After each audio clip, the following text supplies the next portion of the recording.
Título 3 da Competência Interna, Capítulo 1 da Competência, Seção 1, Disposições Gerais. Artigo 42. As causas cíveis serão processadas e decididas pelo juiz nos limites da sua competência, ressalvado às partes o direito de instituir juízo arbitral na forma da lei. Artigo 43. Determina-se a competência no momento do registro ou da distribuição da petição inicial, sendo irrelevantes as modificações do estado de fato ou de direito ocorridas posteriormente, salvo quando suprimirem órgão judiciário ou alterarem a competência absoluta. Artigo 44.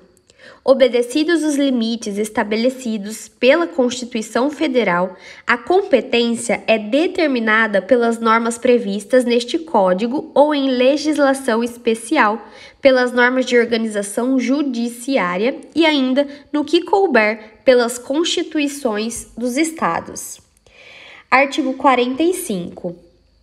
Tramitando o processo perante outro juízo, os autos serão remetidos ao juízo federal competente se nele intervier a União, suas empresas públicas, entidades autárquicas e fundações ou Conselho de Fiscalização de Atividade Profissional na qualidade de parte ou de terceiro interveniente, exceto as ações 1.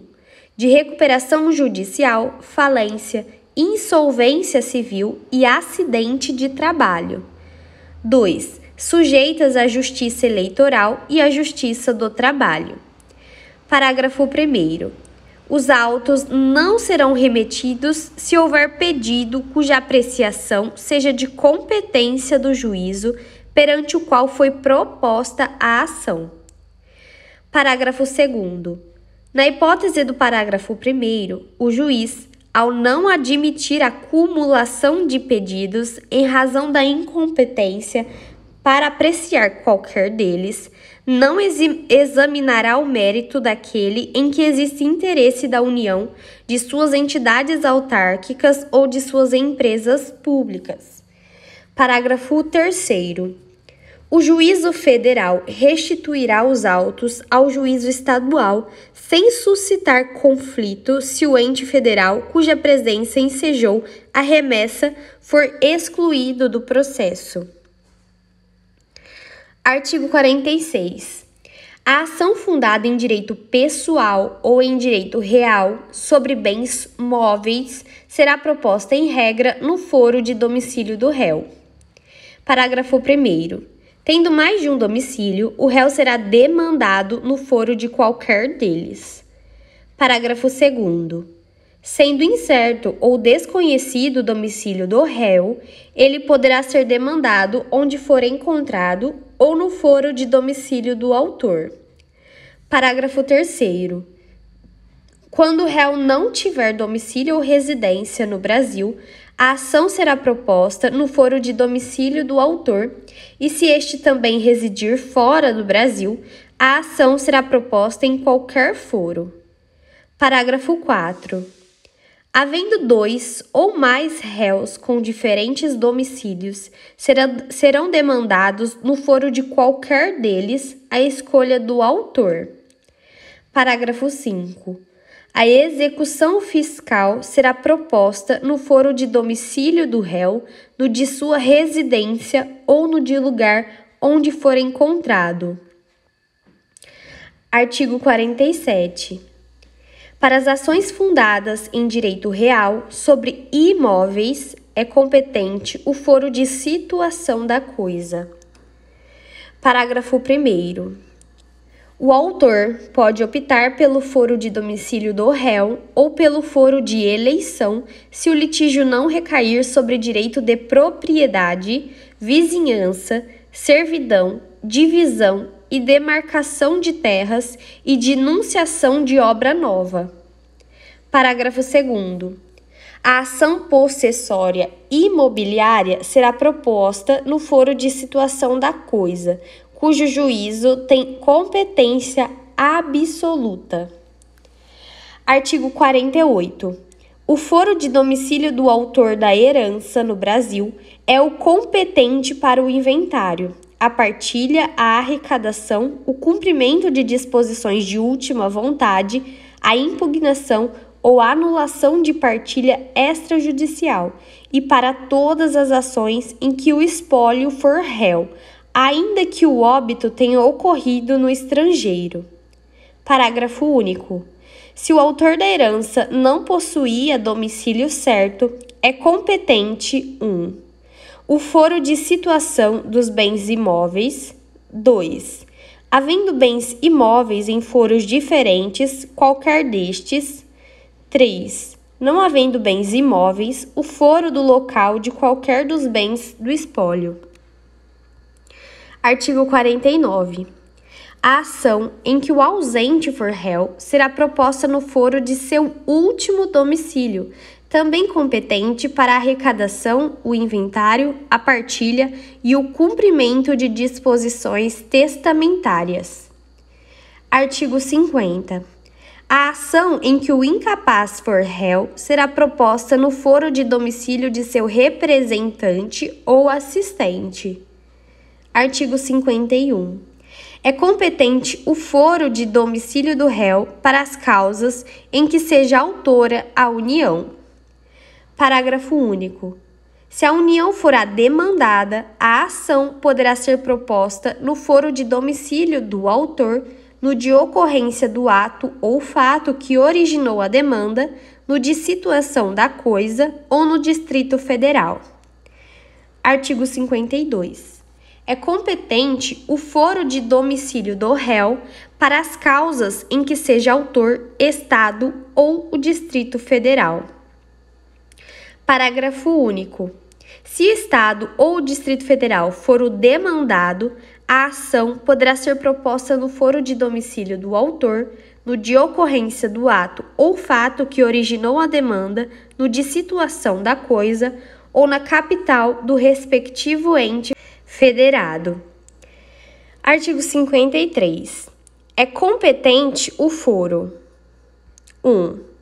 Para a ação de divórcio, separação, anulação de casamento e reconhecimento ou dissolução de união estável. A. De domicílio do guardião de filho incapaz. B. Do último domicílio do casal, caso não haja filho incapaz. C. De domicílio do réu, se nenhuma das partes residir no antigo domicílio do casal. D. De domicílio da vítima de violência doméstica e familiar, nos termos da Lei 11.340, de 7 de agosto de 2006, Lei Maria da Penha. 2. De domicílio ou residência do alimentando para a ação em que se pedem alimentos. 3. Do lugar A. Onde está a sede, para a ação em que for ré, pessoa jurídica. B. Onde se acha agência ou sucursal, quando as obrigações que a pessoa jurídica contraiu. C. Onde exerce suas atividades, para a ação em que for ré, sociedade ou associação sem personalidade jurídica. D. Onde a obrigação deve ser satisfeita, para a ação em que se lhe exigir o cumprimento. E. De residência do idoso, para a causa que verse sobre direito previsto no respectivo estatuto. F. Da sede da serventia notarial ou de registro para a ação de reparação de dano por ato praticado em razão do ofício. 4. Do lugar do ato ou fato para a ação A. De reparação de dano. B. Em que for réu, administrador ou gestor de negócios alheios. 5. De domicílio do autor ou do local do fato para a ação de reparação de dano sofrido em razão de delito ou acidente de veículos, inclusive aeronave. Seção 3. Da incompetência. Artigo 64. A incompetência, absoluta ou relativa, será alegada como questão preliminar de contestação. Parágrafo 1º. A incompetência absoluta pode ser alegada em qualquer tempo e grau de jurisdição e deve ser declarada de ofício. Parágrafo 2º. Após manifestação da parte contrária, o juiz decidirá imediatamente a alegação de incompetência. Parágrafo 3º. Caso a alegação de incompetência seja acolhida, os autos serão remetidos ao juízo competente. Parágrafo 4º. Salvo decisão judicial em sentido contrário, conservar-se-ão os efeitos de decisão proferida pelo juízo incompetente até que outra seja proferida, se for o caso, pelo juízo competente. Artigo 65.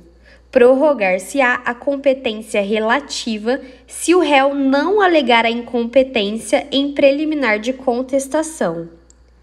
Parágrafo único. A incompetência relativa pode ser alegada pelo Ministério Público nas causas em que atuar. Artigo 66. Há conflito de competência quando 1. Dois ou mais juízes se declaram competentes. 2. Dois ou mais juízes se consideram incompetentes, atribuindo um ao outro a competência. 3. Entre dois ou mais juízes surge controvérsia acerca da reunião ou separação de processos. Parágrafo único. O juiz que não acolher a competência declinada deverá suscitar o conflito, salvo se a atribuir a outro juízo. Livro 3. Dos sujeitos do processo, título 1, das partes e dos procuradores. Capítulo 1. Da capacidade processual. Artigo 70. Toda pessoa que se encontre no exercício de seus direitos tem capacidade para estar em juízo. Artigo 71. O incapaz será representado ou assistido por seus pais, por tutor ou por curador na forma da lei. Artigo 72. O juiz nomeará curador especial ao 1. Incapaz se não tiver representante legal ou se os interesses deste colidirem com os daquele enquanto durar a incapacidade. 2. Réu preso revel, bem como ao réu revel citado por edital ou com hora certa, enquanto não for constituído advogado. Parágrafo único. A curatela especial será exercida pela Defensoria Pública nos termos da lei. Artigo 73. O cônjuge necessitará do consentimento do outro para propor ação que verse sobre direito imobiliário, salvo quando casado sob o regime de separação absoluta de bens. Parágrafo 1º. Ambos os cônjuges serão necessariamente citados para a ação 1. Que verse sobre direito real imobiliário, salvo quando casado sob o regime de separação absoluta de bens. 2. Resultante de fato que diga respeito a ambos os cônjuges ou de ato praticados por eles. 3. Fundada em dívida contraída por um dos cônjuges a bem da família. 4. Que tenha por objeto o reconhecimento, a constituição ou a extinção de ônus sobre imóvel de um ou de ambos os cônjuges. Parágrafo 2º. Nas ações possessórias, a participação do cônjuge, do autor ou do réu somente é indispensável nas hipóteses de composse ou de ato por ambos praticado. Parágrafo 3º. Aplica-se o disposto neste artigo à união estável comprovada nos autos. Artigo 74. O consentimento previsto no artigo 73 pode ser suprido judicialmente quando for negado por um dos cônjuges sem justo motivo ou quando lhe seja impossível concedê-lo. Parágrafo único. A falta de consentimento, quando necessário e não suprido pelo juiz, invalida o processo. Artigo 75. Serão representados em juízo, ativa e passivamente: 1. A União pela Advocacia Geral da União, diretamente ou mediante órgão vinculado. 2. O Estado e o Distrito Federal por seus procuradores. 3. O município por seu prefeito, procurador ou associação de representação de municípios, quando expressamente autorizada. 4. A autarquia e a fundação de direito público, por quem a lei do ente federado designar. 5. A massa falida pelo administrador judicial. 6. A herança jacente ou vacante por seu curador. 7. O espólio pelo inventariante. 8. A pessoa jurídica por quem os respectivos atos constitutivos designarem ou, não havendo essa designação, por seus diretores. 9. A sociedade e a associação irregulares e outros entes organizados sem personalidade jurídica pela pessoa a quem couber a administração de seus bens. 10. A pessoa jurídica estrangeira pelo gerente, representante ou administrador de sua filial, agência ou sucursal aberta ou instalada no Brasil. 11. O condomínio pelo administrador ou síndico. Parágrafo 1º. Quando o inventariante for dativo, os sucessores do falecido serão intimados no processo no qual o espólio seja parte. Parágrafo 2º. A sociedade ou associação sem personalidade jurídica não poderá opor a irregularidade de sua constituição quando demandada. Parágrafo 3.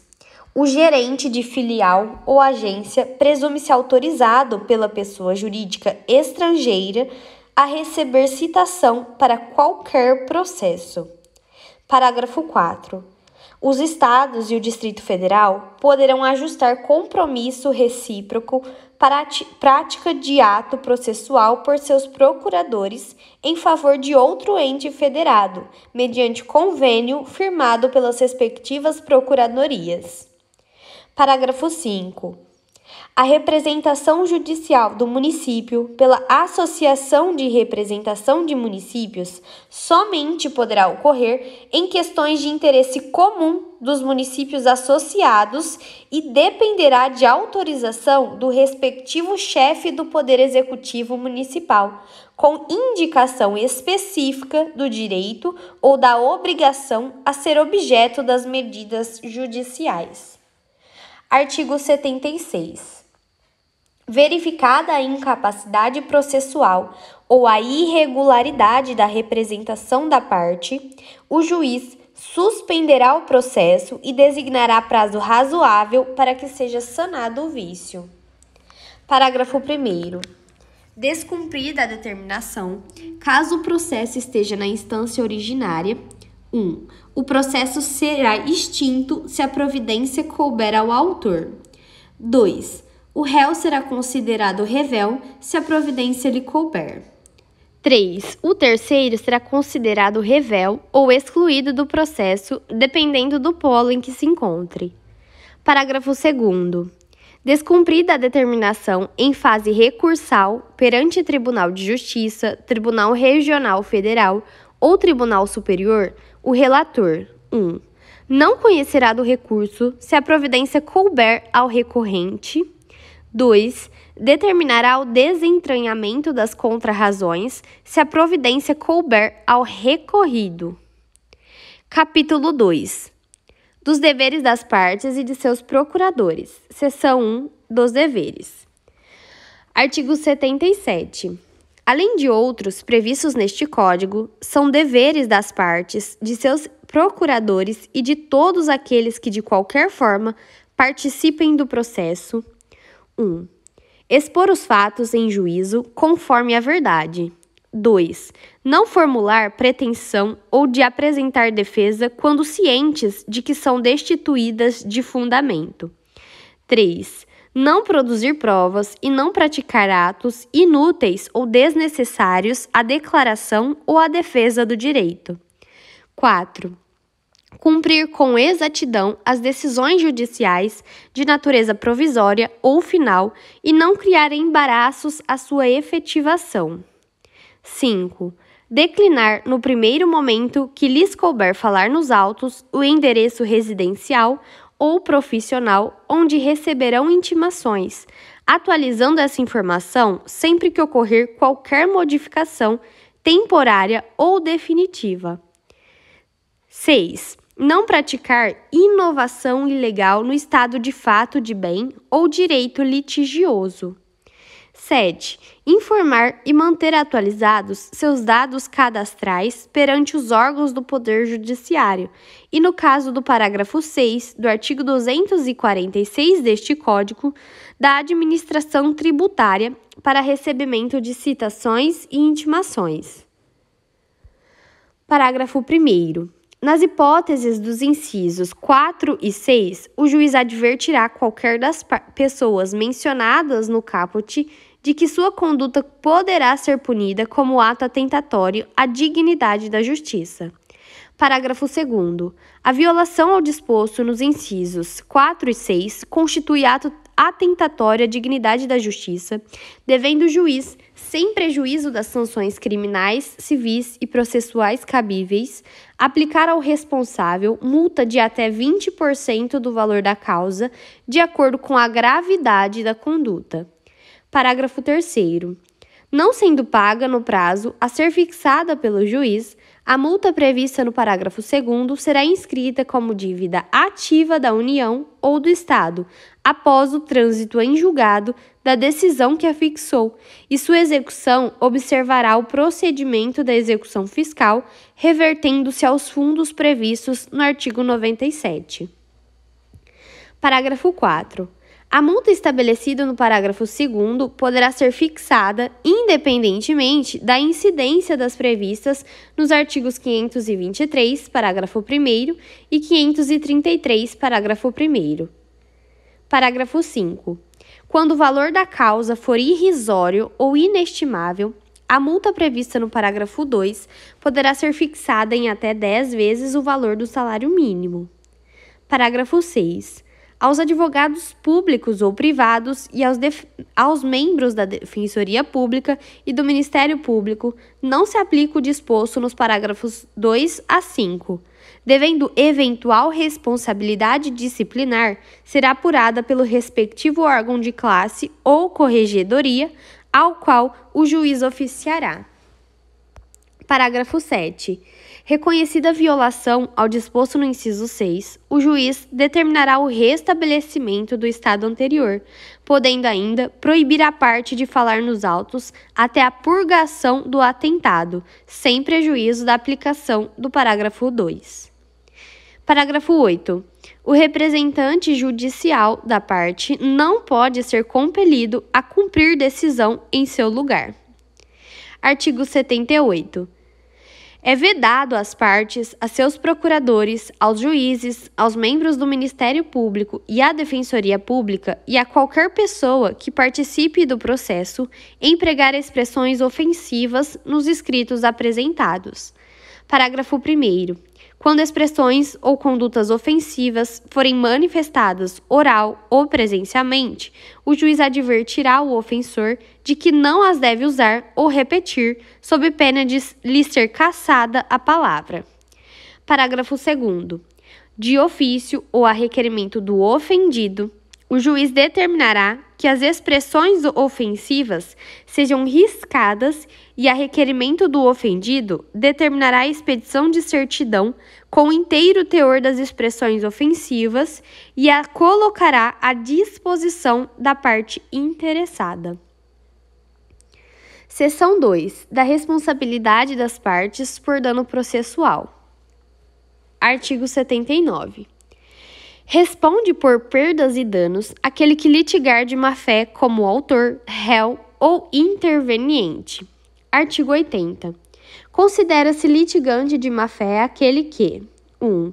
Deduzir pretensão ou defesa contra texto expresso de lei ou fato incontroverso.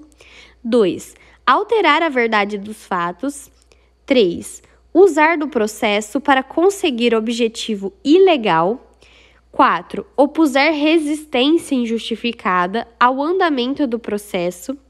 5. proceder de modo temerário em qualquer incidente ou ato do processo.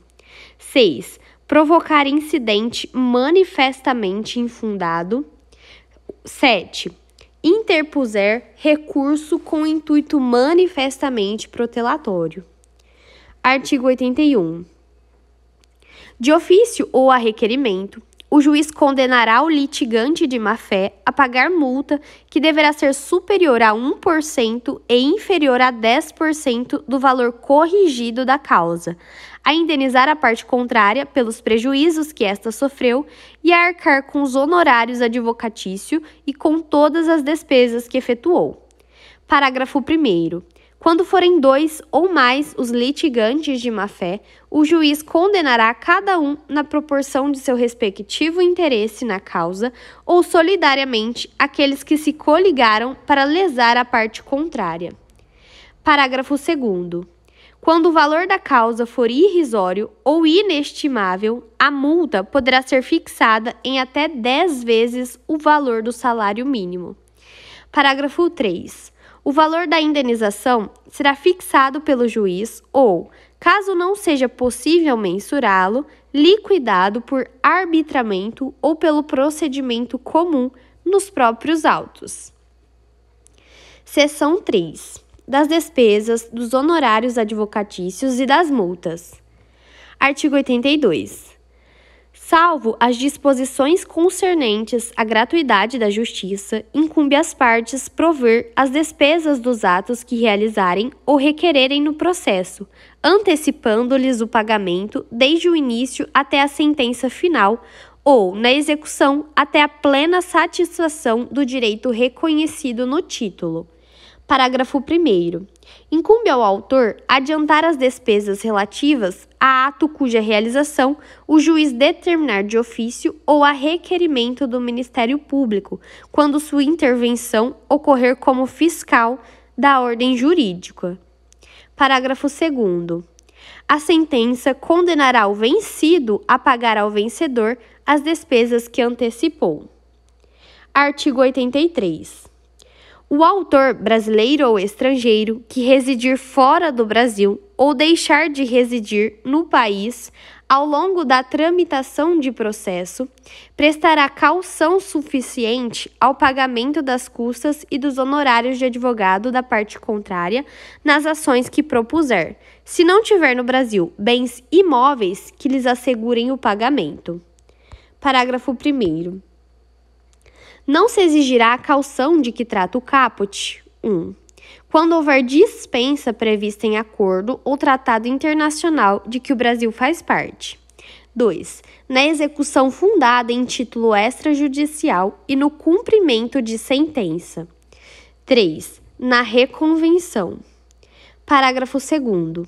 Verificando-se no trâmite do processo que se desfalcou a garantia, poderá o interessado exigir reforço da caução, justificando seu pedido com a indicação da depreciação do bem dado em garantia e a importância do reforço que pretende obter. Artigo 84.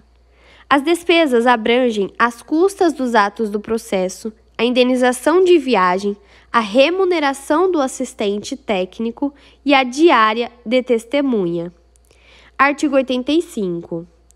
A sentença condenará o vencido a pagar honorários ao advogado do vencedor. Parágrafo 1º. São devidos honorários advocatícios na reconvenção, no cumprimento de sentença provisória ou definitivo, na execução, resistida ou não, e nos recursos interpostos cumulativamente. Parágrafo 2º.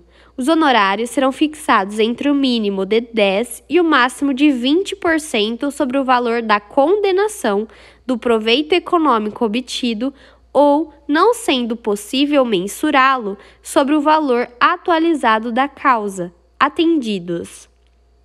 1. O grau de zelo do profissional. 2. O lugar de prestação do serviço. 3. A natureza e a importância da causa. 4. O trabalho realizado pelo advogado e o tempo exigido para o seu serviço. Parágrafo 3º.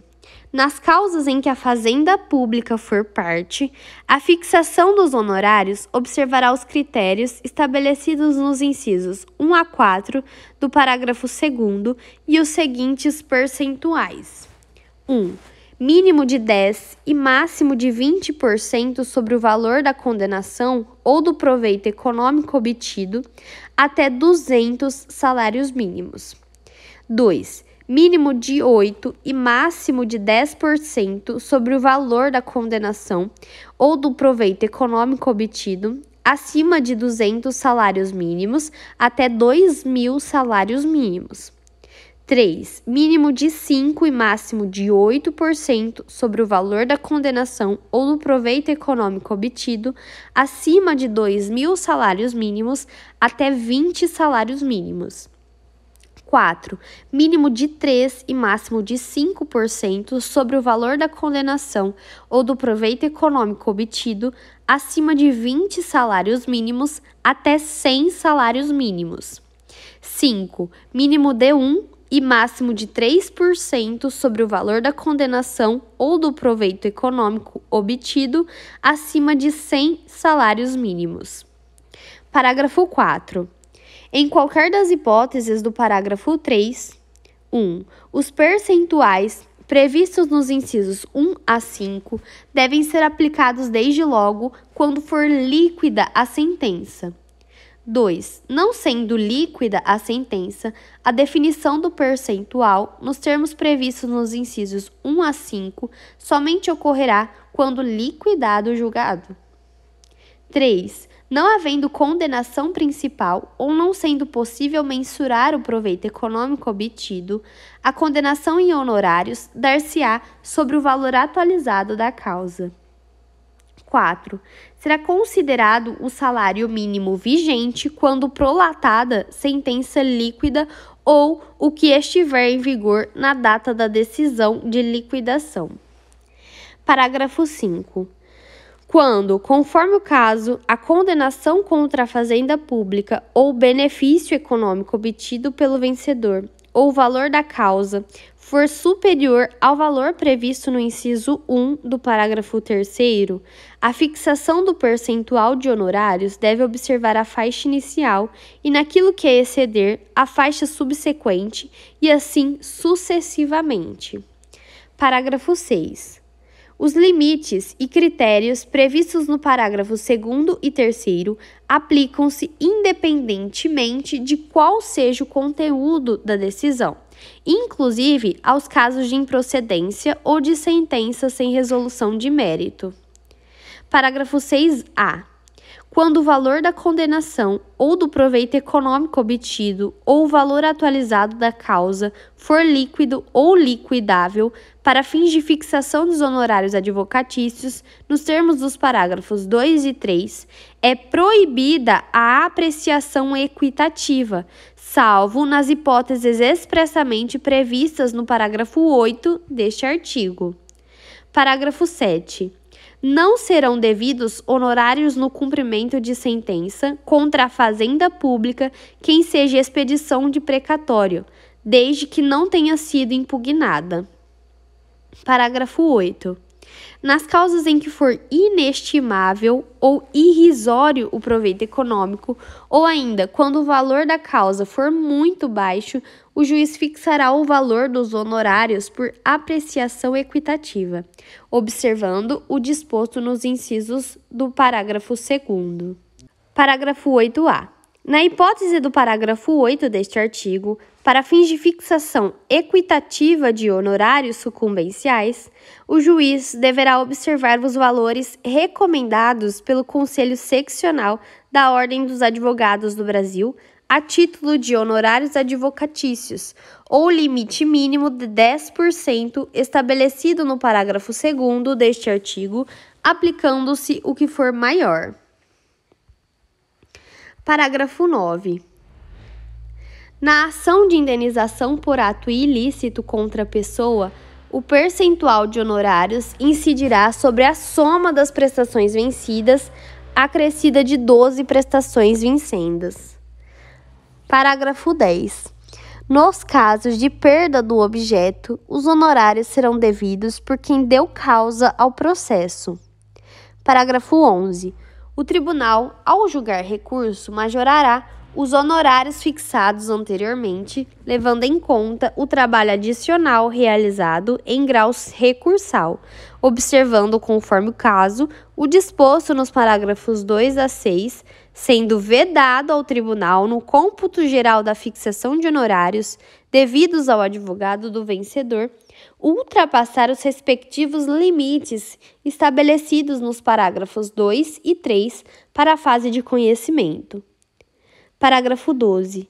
Os honorários referidos no parágrafo 11 são cumuláveis com multas e outras sanções processuais, inclusive as previstas no artigo 77. Parágrafo 13. As verbas de sucumbência arbitradas em embargos à execução rejeitados ou julgados improcedentes e em fase de cumprimento de sentença serão acrescidas no valor do débito principal para todos os efeitos legais. Parágrafo 14. Os honorários constituem direito do advogado e têm natureza alimentar, com os mesmos privilégios dos créditos oriundos da legislação do trabalho, sendo vedada a compensação em caso de sucumbência parcial. Parágrafo 15. O advogado pode requerer que o pagamento dos honorários que lhe caibam sejam efetuados em favor da sociedade de advogados que integra na qualidade de sócio, aplicando-se à hipótese o disposto no parágrafo 14. Parágrafo 16. Quando os honorários forem fixados em quantia certa, os juros moratórios incidirão a partir da data do trânsito em julgado da decisão. Parágrafo 17.